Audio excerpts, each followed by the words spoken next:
ओम शांति। आज 14 अक्टूबर 2025। मीठे बाबा के मधुर महावाक्य। आज मीठे मीठे बाबा कहते हैं, मीठे बच्चे। हाँ जी बाबा, ये पुरुषोत्तम संगम युग कल्याणकारी युग है। इसमें ही परिवर्तन होना है। तुम कनिष्ठ से उत्तम पुरुष बनते हो। तो ये पुरुषोत्तम संगम युग कल्याणकारी युग है।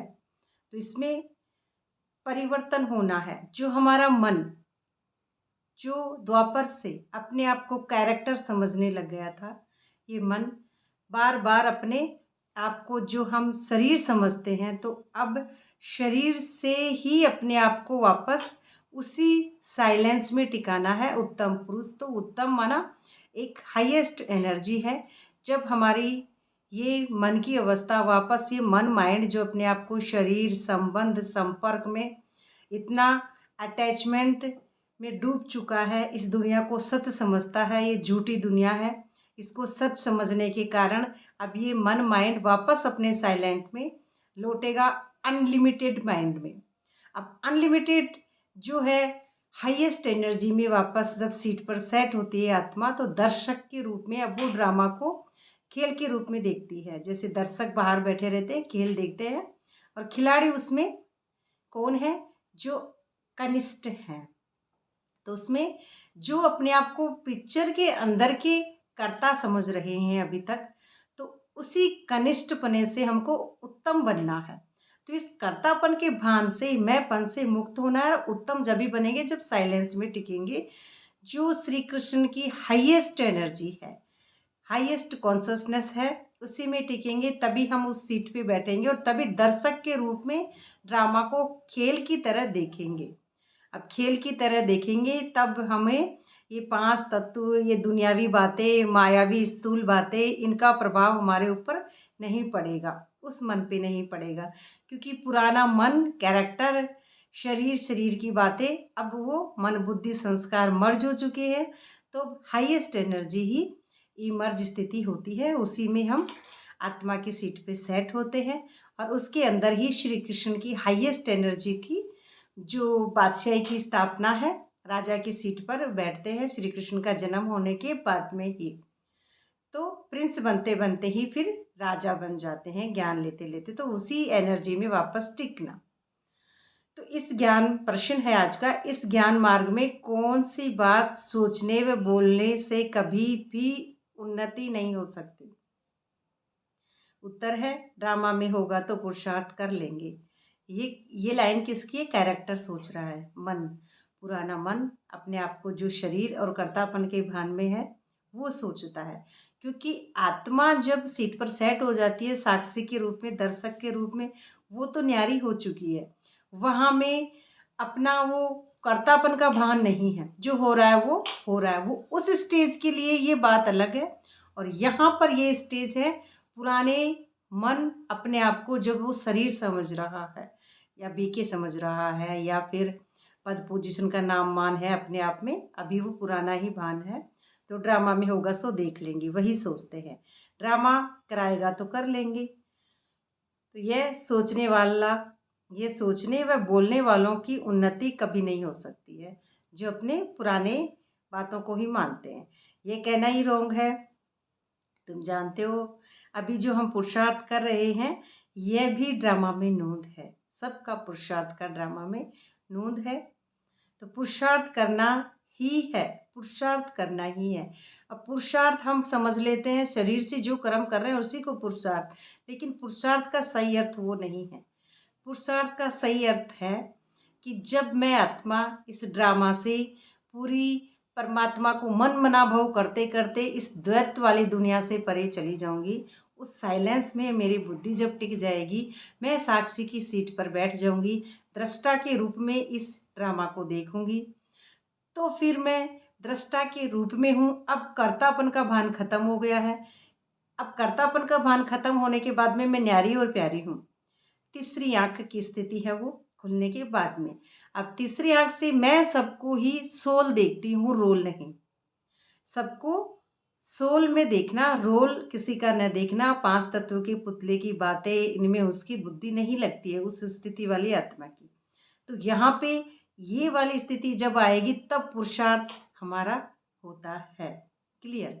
तो उसके अंदर अब किसी से भी नीचे लगाव झुकाव, 5 तत्व से एनर्जी से नीचे, यहाँ से फिर नीचे की जो स्थिति है खुद की भी लगाव झुकाव प्रभाव तनाव टकराव किसी से भी कोई भी स्थिति में नहीं होता है, उसे कहेंगे पूरा पुरुषार्थी बनना, उस स्टेज पर पहुंचना। तो उसमें ही हमको किसी का रोल नज़र नहीं आता है, देखते हुए भी हम नहीं देखते, क्योंकि वो स्टेज ही ऐसी है कि आप पर वो चिपकेगा नहीं, लेयर उतर चुका है, आपकी जो साइलेंस की स्थिति है वो क्लियर होती है, उस पर अब मैल नहीं चिपकता है। देवभान का गीत है आज का, ये कहानी है दीवे और तूफान की। तो दीवा जब बुझा हुआ रहता है तो हम अपने आप को शरीर और मन माइंड पुराना ही समझते हैं, चाहे कितना ही कहे कि मैं आत्मा हूँ, कितना ही हम होशियार बनने की कोशिश करें, लेकिन आत्मा एक अलग स्थिति होती है, आत्माभिमानी स्थिति, उसमें दीपक कभी बंद नहीं होता है, दीपक बरकरार जलता है। हाईएस्ट एनर्जी को कह रहे हैं दीपक, चैतन्य शक्ति जागृत रहना। और तूफान उसके ऊपर, जैसे गीत है निर्बल से लड़ाई बलवान की, निर्बल माना अपने आप को शरीर कमज़ोर, इमोशनल्स फीलिंग्स दुख दर्द, हाय हाय मैं गरीब हूँ या मैं अमीर हूँ, ये सारी गरीबी की बातें माना देवभान की बातें। और मेरे में ये कमज़ोरी है, मैं क्या करूँ, मेरे से होगा नहीं, या फिर मैंने ये किया, तेरे को बोला था ना ऐसा मत करना, मेरे को तो बाबा का ये जो टचिंग हुई थी ऐसे हुआ था, ये सारी बातें टचिंग, ये सब एक देह भान आ रहा है। तो ये निर्बलता है हमारी जो देह में है, लेकिन जब दीपक जल जाएगा तो दीपक जलने के बाद में तूफानों से परे हो जाएंगे। और बलवान की जो हम अपने आप को मायावी बुद्धि में बलवान समझते हैं कि पैसे वाला है या जिसके पास बाहुबल है, किसी का 2-4 या 10-15-20 या उसकी राजनीति में चलती है या उसके इतने जान पहचान के उसको समझते हैं, लेकिन यहाँ पे वो बलवान नहीं है। यहाँ पे सिर्फ एनर्जी से ही अपने आप को मैच करते हैं कि हमारा बाबा जैसा है, जैसी हमारी समान एनर्जी है, उसी से मतलब है, उसी के अंदर ज्ञान है, सबसे पहले समझ, ज्ञान है, शांति है, आनंद है, प्रेम है, सुख है, पवित्रता है, उसी में बलवान है। तब ये सारी कमजोरियां देवभान की खत्म हो जाएंगी और उसी स्थिति में हमको सब सोल नज़र आती हैं। तो यहाँ पे बलवान वही है जिसकी जोत जग जाए और जो साइलेंस में पहुंच जाए, और साइलेंस में पहुंचने के बाद में उसको तो दिखते भी सभी बच्चे सोल है माना बलवान है। और तूफानों से घबराने से वह आत्मा नहीं डरती है जिसका दीपक हमेशा जगता रहता है। ओम शांति। यह है कलयुगी मनुष्यों का गीत। अब ये कलयुगी मनुष्यों का गीत है, उनको ये पूरी बातें समझ में नहीं आती है, परंतु इसका अर्थ ये नहीं जानते कि तुम जानते हो तुम हो अभी पुरुषोत्तम संगम युगी। अब मैं उत्तम ते उत्तम पुरुष बनना है, तो उत्तम ते उत्तम पुरुष होती है आत्मा। इसमें मेल फीमेल वाला पुरुष नहीं है, आत्मा को पुरुष कहा गया है, उत्तम पुरुष कहा गया है। तो उत्तम पुरुष में ही वो 16 कलाएं होती है जो हमारे कम हो गई है। 16 कला यहाँ पे, 16 कलाएं मायावी दुनिया में किसी और को कहते हैं, जैसे डांस कला, संगीत कला, वो अलग अलग कलाएं होती हैं। लेकिन अब यहाँ पे कलाएं हैं हमारी जो चंद्रमा की कलाएं हैं, अमावस्या से अंधेरे से लेके एकम दूज तीज, चंद्रमा की कलाएं जैसे जैसे कम होती है और पूर्णिमा को पूरी होती है 16 दिन। तो 16 कलाएं पूरी उस आत्मा में रिकॉर्ड होती है, उसके अंदर वार तिथि सब कुछ उसी के अंदर, पूरा यूनिवर्स समाया हुआ है उस हाईएस्ट एनर्जी के अंदर। जो एनर्जी है पूरी उसी के अंदर वो सारे दिव्य गुण हैं जो परमात्मा की होते हैं, देवताई बुद्धि होती है। और देवताई बुद्धि ही जो नीचे हमारा जिसको कहेंगे कनिष्ठ बुद्धि हो चुकी है, अपने आप को शुद्र समझने के कारण, शुद्र माना अपने आप को शरीर समझना, तो शुद्धता में जब बुद्धि चली गई तमो प्रधान स्थिति, तो उसको हाईएस्ट एनर्जी में टिकाने के लिए परमात्मा से अपना मन मना भाव करके उसको पूरा डिटैच करते हैं, वापस सीट पर सेट हो जाते हैं, तभी हम स्वर्णिम दुनिया के उस गेट में प्रवेश कर पाएंगे। तो यही बाबा हमको बताते हैं कि संगम युग के साथ पुरुषोत्तम भी लिखना चाहिए। संगम युग है वो तो ठीक है, लेकिन बन भी तो रहे हैं लक्ष्य, जो हमारा लक्ष्य है फिर लक्षण में तो बाद में वो जब स्टेज पे पहुंचते हैं तब नज़र आए। अब वो किसको नज़र आता है? अपने आप को नज़र आता है, अगले की तो सबकी अपनी अपनी बुद्धि है, कैसा भी कर सकते हैं जज, लेकिन हम सबको सोल ही देखते हैं, कोई कैसा भी है। तो ये बच्चों की ज्ञान वाली जो पॉइंट है उसको याद रखना है। तो इस संगम पर जो त्योहार है, तो ये त्योहार सबसे ऊंचा है संगम का। हमेशा दिवाली जगी रहती है बुद्धि में। तो दीपक जलना, मौजों का जो ये जीवन है, दीपक जलना, आत्मा जब खेल वाली स्टेज पे आ जाती है साक्षी की सीट पर, तब वो खेल के रूप में उसको देखती है। तो इसमें बड़ा ये श्याम और सुंदर का जो श्री कृष्ण के पत्ते पे श्री कृष्ण आते हैं, तो श्याम सुंदर का बड़ा अच्छा रोल है। अब पत्ते माना एक हल्कापन, पीपल का पत्ता है एक हल्कापन। जब बुद्ध पीपल के नीचे तपस्या करते हैं, बुद्ध, महात्मा बुद्ध, तो एक हल्की जो कॉन्शसनेस होती है वो पीपल के पत्ते में होते हैं, उस पर श्री कृष्ण आते हैं। माना देह भान जब खत्म होता है तो ताला टूटता है जब मन कैरेक्टर का, तो उसका द्वैत जब निकलता है तो फिर वो हाईएस्ट एनर्जी पर आत्मा बैठ जाती है राजा की सीट पर। तो श्री कृष्ण का पहले जन्म होगा उस कॉन्शसनेस में, हल्कापन, फरिश्तापन, उसी के अंदर नंबर वन पुरुषार्थ के अनुसार होगा। ये भी सब बच्चों का एक साथ नहीं, धीरे धीरे जैसे परमात्मा से कनेक्शन लगेगा। श्याम सुंदर कहते हैं। तो अब उसके अंदर श्याम सुंदर माना श्री कृष्ण अब बोल निकाल के लिए आते हैं नदी में से। बोल निकालने के बाद में वो पांचों शेष नाग पर, विकार के जो नाग है, काम, क्रोध, लोभ, मोह, अहंकार, उन पे नृत्य करते हैं। अब नृत्य करने वाला, अब मैं आत्मा नृत्य कर रही हूँ, उपराम स्थिति में अतीन्द्र सुख में हूँ। अब मुझे नीचे से, चाहे श्याम का पार्ट है चाहे सुंदर का पार्ट है, मन मेरा चाहे कैसा भी है, लेकिन मैं अपने आप को डिटैच आत्माभिमानी स्थिति में न्यारा और प्यारा समझती हूँ। अब मुझे किसी सुंदर से भी कोई लेना देना नहीं, किसी श्याम से भी नहीं, क्योंकि मैं तो एक आत्मा हूँ और सबको देखती क्या हूँ, आत्मा की स्मृति में ही। तो लेना देना का मतलब ये नहीं है कि यहाँ पे सबसे रिश्ता तोड़ना है। माना अपने माइंड में पतितपन का कुछ विचार नहीं आता है किसी दूसरे के प्रति, आते ही अपने आप को डिटैच कर लेते हैं। तो ये स्टेज है। अब यहाँ पे पुरुषोत्तम श्री कृष्ण के बारे में, चारों युगों में न्यारा और प्यारा करने का ये पांचवा युग है जो संगम है। तो इसमें लक्ष्मी नारायण निर्विकारी हैं। तो वानप्रस्थी बनना और गुरु के द्वारा वाणी से परे जाने का पुरुषार्थ है।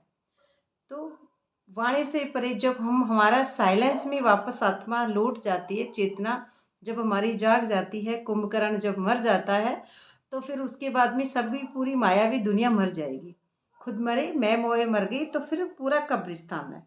अब उसके अंदर मैं आत्मा साइलेंस में लौट गई, तो अब सीट पर सेट होने के बाद में फिर गुरु जैसा, हमारा कह रहे हैं ना, गुरु द्वारा वाणी से परे जाने का पुरुषार्थ करना है। वो गुरु जैसा हमारा जिस तरह से हमको संदेश देते हैं उसी तरह से हम करते हैं, तो उसी तरह से हमको भी उसी साइलेंस में बाबा के अनुसार, क्योंकि बाबा हमारा बाप भी है, टीचर भी है, सतगुरु भी है, हमारे सारे संबंध परमात्मा से ही है।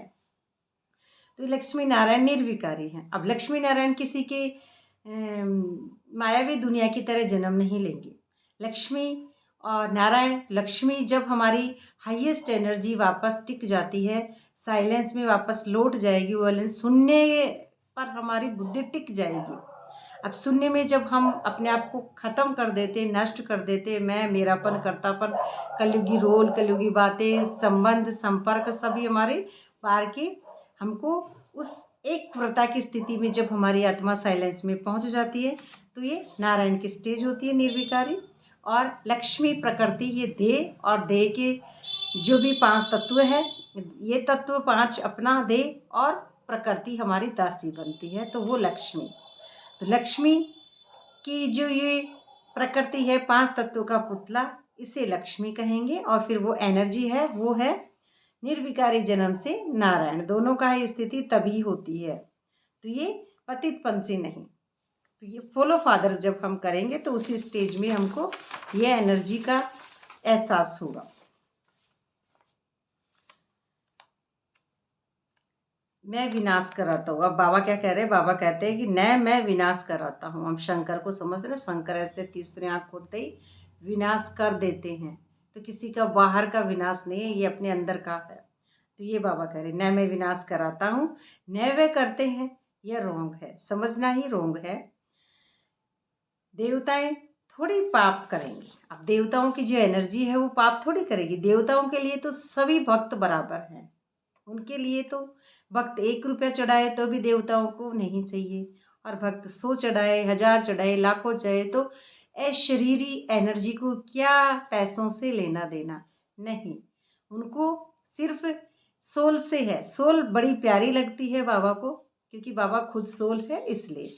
अब शिव बाबा बैठ ये बातें समझाते हैं। आत्मा का ये शरीर है रथ। अब ये जिसने भी आत्मा अपनी साक्षी की सीट पे बैठी है, अब उसका शरीर हो गया रथ है। हर एक आत्मा की अपने रथ पर सवारी है। अब हर एक आत्मा की है। बाप कहते हैं मैं इनका लोन लेता हूँ, इसलिए मेरा दिव्य अलौकिक जन्म कहा जाता है। अभी तुम्हारी बुद्धि में 84 जन्म का चक्र फिरता है। अब बुद्धि में कहाँ फिरेगा? तीसरी आंख के अंदर जो हाईएस्ट एनर्जी है उसके अंदर ही चक्र है। जानते हो, अभी हम घर जाते हैं, फिर स्वर्ग में आएंगे। तो बाबा सहज समझाते हैं कि हार्ट फेल नहीं होना है। कहते भी हैं बाबा हम पढ़े लिखे नहीं हैं, मुख से कुछ निकलता नहीं है, परंतु ऐसा नहीं है ना। ये हार्ट फेल हो जाते हैं सोचने से ही, तो ऐसा कुछ भी नहीं है। क्योंकि आपका जब अजपा जाप हो जाता है परमात्मा की मन मना भाव से, तो ऑटोमेटिकली जो आपकी मोती की जो उंगली चलती है एक एनर्जी लेवल पे, वो अपने आप ही, आप जब डिटैच होंगे साक्षी की सीट पर, तो आपकी एनर्जी अंदर में, आपका मोती का स्टेज है रुद्र, जिसको आज की मुरली में बाबा ने बोला रुद्र पूजा की होती है। तो ये एनर्जी की ही बात है। रुद्र एक एनर्जी है जिसे ही पूजते हैं। अच्छा, मीठे मीठे सिकलदे बच्चों प्रति माता पिता बाप दादा याद कर गुड मॉर्निंग। रूहानी बाप की रूहानी बच्चों को नमस्ते बाबा, नमस्ते, शुक्रिया बाबा। धारणा के लिए मुख्य सार। पहला पॉइंट है पढ़ाई का तंत्र, माना शार बुद्धि में रख याद की यात्रा से कर्मातीत अवस्था को प्राप्त होना है। तो ऊंचे पूजनीय बनने के लिए बाप का पूरा पूरा मददगार बनना है। तो ये बुद्धि में रखेंगे ना पढ़ाई को भी। जो हमारी बुद्धि है उसके अंदर याद की यात्रा पूरी है। पढ़ाई तो है ही, पढ़ाई तो है ये ज्ञान जो हमको सबको मालूम है। ज्ञान की पढ़ाई करना, चाहे हम कितने पॉइंट लिख लें, चाहे हम कितने ही अपने आप को बाहर से आत्मा समझ लें, लेकिन ये जो योग है वो अंदर जाने का है, अपने ही अंतर्मुखता की गुफा में जाना। जब तक हम हमारी गुफा में नहीं जाएंगे, गुफा में जाने के बाद में तपस्या हमारी बहुत इसमें महत्वपूर्ण है। तो उस तपस्या में ही हमारी कर्मातीत अवस्था को प्राप्त होते हैं। तो इसी में हमारी जो पूजा के बारे में बाबा कह रहे हैं, पूरा पूरा मददगार बाबा का बनना है हमको, जो कहते हैं कि सपूत बच्चा। दूसरा पॉइंट है सत्य बाप द्वारा राइट रॉन्ग की जो समझ मिली है। सत्य बाप माना साइलेंस द्वारा जो समझ मिली है, उससे राइटियस जीवन बंधन से छूटना है। अपने आप को छोड़ देना है कि मैं एक शरीर नहीं, एक कर्तापन का भान नहीं, मैं इस दुनिया में ये 5 तत्वों का पुतला हूँ। तो यहाँ पे मेरा ये 5 तत्वों का पुतला एक मेहमान के रूप में है। तो अब मैं हाईएस्ट एनर्जी के लेवल पे ही काम करूँ। तो ये बंधनों को छोड़ना है। मैं, मेरापन, कर्तापन, परिवार, पद, पोजीशन, नाम, मान, शान, और जो मैं ये सेवा करूँ, मैं ये अभिमान, ये जो बाहर का जो अटैक लगता है वो बंधन पकड़ रखे, तभी वो अटैक कर लेती है माया। तो इनको जैसे छोड़ देंगे तो मुक्ति और जीवन मुक्ति का वर्षा लेना है। ये छूटेंगे तभी हमारी मुक्ति हो पाएगी। अपने आप को शरीर से मुक्त करना, मैंपन से, कर्तापन से जब हम मुक्त हो जाएंगे यहाँ से, तो ये मुक्त होंगे तभी हम उस जीवन मुक्ति में जाएंगे। और जीवन मुक्ति हमारी सतयुगी राजाई है। जो हमारा सतयुगी जो जन्म है वो जीवन मुक्ति से वर्षा हम मुक्ति पे लेते लेते जीवन मुक्ति की स्टेज पर पहुंच जाएंगे। वरदान है आज का, आपस में स्नेह की लेन देन द्वारा सर्व को सहयोगी बनाने वाली सफलता मूर्त भव। अभी ज्ञान देने और लेने का स्टेज पास की, अब स्नेह का लेन देन। ज्ञान तो बहुत देते हैं दुनिया में, ज्ञान देने वालों की कमी नहीं है, पर उस स्टेज पर पहुंचकर ज्ञान देना, तो उसमें स्नेह देना और लेना हो रहा है। देने वाले हम है ही नहीं, बचा ही नहीं देने वाला। अब यहाँ पे देने वाला खत्म हो जाता है। अब स्नेह का, प्यार का, जो प्रेम के सागर के पास है, वो ही स्थिति उस हाईएस्ट एनर्जी के पास है। ज्ञान का सागर, प्रेम का सागर, आनंद का सागर, जैसा हमारा बाप है वैसे ही वो आत्मा है, सेम। तो जो भी सामने आए, संपर्क में आए, संबंध में आए, स्नेह देना और लेना है। इसको कहा जाता है सर्व के स्नेह व लवली। ज्ञान दान अज्ञानियों को करना है, जो अपने आप को शरीर समझते हैं उन अज्ञानियों को करना है। लेकिन ब्राह्मण परिवार में इस दान के महादानी बनो। हम क्या समझ लेते हैं अब यहाँ पे बीके ब्राह्मण परिवार, लेकिन नहीं, एनर्जी लेवल पर ब्राह्मण सभी सोल जो भी है इस दुनिया में सभी सोल हैं, वह अपने आप को रोल ना समझें तो हम ब्राह्मण हैं। तो हम बिल्कुल उस हाईएस्ट लेवल की स्टेज पे उस निराकार स्मृति में जब हम टिकते हैं और न्यारा और प्यारा हो जाते हैं तब हम ब्राह्मण बनते हैं।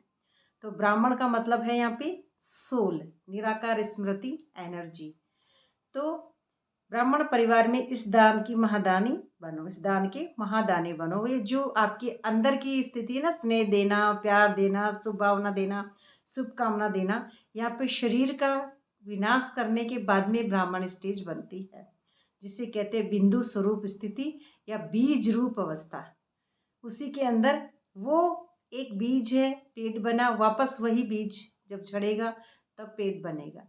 तो बीज खुद बनेंगे तब दूसरों में भी वो डाल सकेंगे पानी या उस अवस्था की जो वाइब्रेशन है। तो किसके प्रति स्नेह के सिवाय और कोई उत्पत्ति न हो, है ना, और कुछ भी नहीं हो रावण की बातें, प्रेम हो या किसी का भी रोल अपने आप ऊपर प्रभाव ना डालें, उसके सिवाय कोई भी उत्पत्ति न हो। जब सभी के प्रति स्नेह हो जाता है तो स्नेह ही रिस्पॉन्स सहयोग होता है और सहयोग की रिजल्ट सफलता प्राप्त होती है। यही हमारी सफलता मूर्त बनने का भी एक लेवल है, जो स्टेज उस पर पहुँच जाते हैं, न्यारे और प्यारे हो जाते हैं, स्टेज पर पहुँचना। स्लोगन है आज का, 1 सेकंड में व्यर्थ संकल्पों पर फुल स्टॉप लगा दो, यही तीव्र पुरुषार्थ है। 1 सेकंड में, अब 1 सेकंड में जब ही लगे जब हम बिल्कुल अलग है, उसी का जपा जाप है, उसी में जो सेकंड की स्टेज है उसमें ही होती है। बाकी मनुष्य में ये ताकत नहीं हो सकती कि 1 सेकंड में फुल स्टॉप लग सके। क्यों? क्योंकि जितना हम अपने आप को डिटैच करते करते तमो से, रजो से, सतो पर हाईएस्ट एनर्जी के लेवल पे जब पहुंचेंगे तो फुल स्टॉप के एक व्यक्ति के पास जैसे कोई लिख रहा है और लिखते लिखते कहेंगे फुल स्टॉप लगाइए, तो उसका पेन और हाथ काम करेगा तब। ऐसे ही मेरी आत्मा अपनी राजा की सीट पे है, राजा की सीट पे होने के बाद में उसके पास ऑटोमेटिकली ही उसके पास तो जपा जाप है, उसी में फुल स्टॉप है, तो वो फुल स्टॉप वो लगा सकते हैं। तो इस लेवल के लिए हमको तैयार होना पड़ेगा, इस स्टेज के लिए फुल स्टॉप लगा दो, यही तीव्र पुरुषार्थ है। तीव्र पुरुषार्थ माना सबसे तीव्र पुरुषार्थ है किसी के रोल को ना देखना, सबकी सोल को देखना, वो कैसा भी है। मेरे को चाहे वो गाली दे, चाहे निंदा करे, चाहे मेरी बदनामी करे, चाहे जो उसको रोल में मिला है, झूठ बोलने का पार्ट, किसी को बंदिश लगाने के पार्ट, ये मत करो वो मत करो, जो कर रहे हैं कर रहे हैं, लेकिन मेरे लिए तो वो सोल है, मुझे उनका रोल बुद्धि में नहीं लेना है, किसी का भी कचरा नहीं लेना है मायावी दुनिया का। मातेश्वरी जी की अनमोल महावाक्य जो मोक्ष की बात पे हैं। आज मनुष्य मुक्ति को ही मोक्ष कहते हैं ना, मुक्ति होगी। मुक्ति माना एक शरीर से बंधन छूटना, मोह माया से बुद्धि हटना, आत्मा की सीट पर बैठ जाना, तो उसे मुक्ति कहते हैं लोग। लेकिन मुक्ति नहीं है, हमको यहाँ पे आना पड़ेगा। मातेश्वरी जी कह रहे हैं इस धरती पर पाठ बजाने हर व्यक्ति को आना पड़ेगा। तो ये मुक्ति पाते हैं तो जन्म मरण से छूट जाते हैं। तो वो लोग जन्म मरण में आना तो इसको उच्च पद समझते हैं, लेकिन यहाँ आना पड़ेगा, वही प्रारब्ध मानते हैं। जीवन मुक्ति फिर उसको समझते हैं जो जीवन में रहकर अच्छा कर्म करते हैं, जैसे धर्मात्मा लोग उनको जीवन मुक्ति समझते हैं। लेकिन हमको यहाँ अपने कर्म बंधनों से मुक्ति होने के बाद में ही हमारी आत्मा हाईएस्ट एनर्जी पे बैठ जाएगी, तब सही कर्म करती है। उससे पहले शरीर के भान में विकर्म ही होते रहते हैं।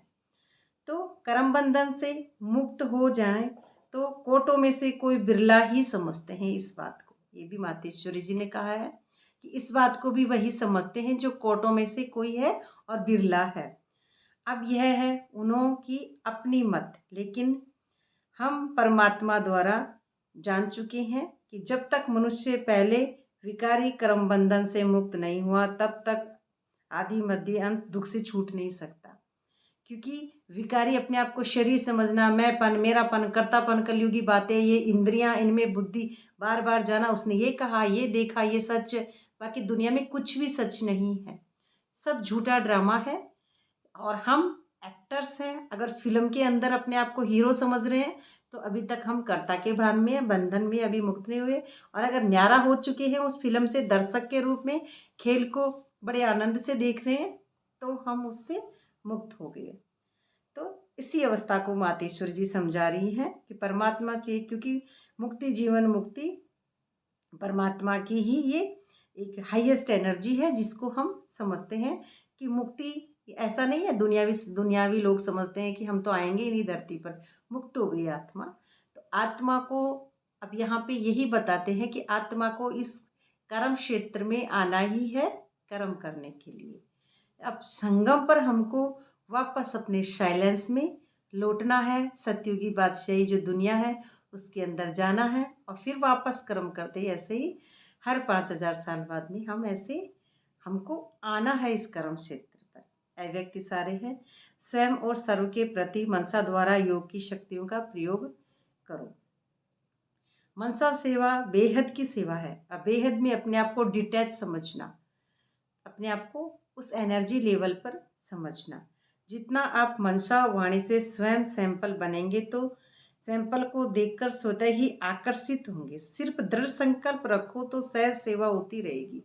दृढ़ संकल्प ही तो हम अपने आप में लेते हैं कि मैं इस तरह से अपना पुरुषार्थ करूँगी। जब तक हम रोल हैं, तो अगर वाणी के लिए समय नहीं है तो मनसा से परिवर्तन करने का समय तो है ना, वाणी से पुरुष शरीर से पुरुषार्थ नहीं कर सकते तो हम अपने मन को तो डिटैच कर सकते हैं ना।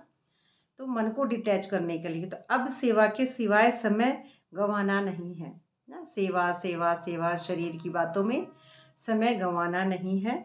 निरंतर योगी बन के सेवाधारी बनो। तो यदि मनसा सेवा करना ही आता है तो अपने संपर्क से, अपनी चलन से भी सेवा कर सकते हैं।